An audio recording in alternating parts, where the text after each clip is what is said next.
ஓம் சாய்ராம். நரசிம்ம சுவாமிஜி சாயி சமாஜத்தின் தலைவராக இருந்ததால் இந்த மாநாட்டின் தலைவராகவும் மாநாட்டின் வரவேற்புரை தலைவராகவும் நியமிக்கப்பட்டார். 1946ஆம் ஆண்டு மே மாதம் 16ஆம் தேதி இந்த மாநாடு துவங்கியது. இதன் முதல் நிகழ்ச்சியாக பிரார்த்தனை நடந்தது. பிரார்த்தனை 4 மொழிகளில், அதாவது தமிழ், தெலுங்கு, ஹிந்தி மற்றும் சம்ஸ்கிருதத்தில் நடத்தப்பட்டது.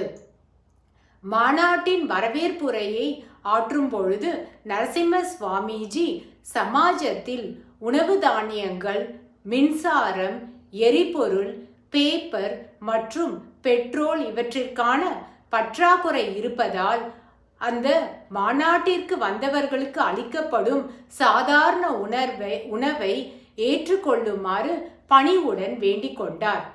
மற்றும் மாநாட்டிற்கு வந்தவர்களிடம் ஏழைகளுக்கு உணவளிக்கும் நாராயண சேவையிலும் மற்றும் உப சமாஜங்களின் செயல்பாடுகளிலும் பங்கேற்று சமூகத்தில் நல்லிணக்கத்தையும் சகோதரத்துவத்தையும் வளர்ப்பதற்கு உழைத்திடும் பொருட்டு வேண்டிக் கொண்டார். ஓ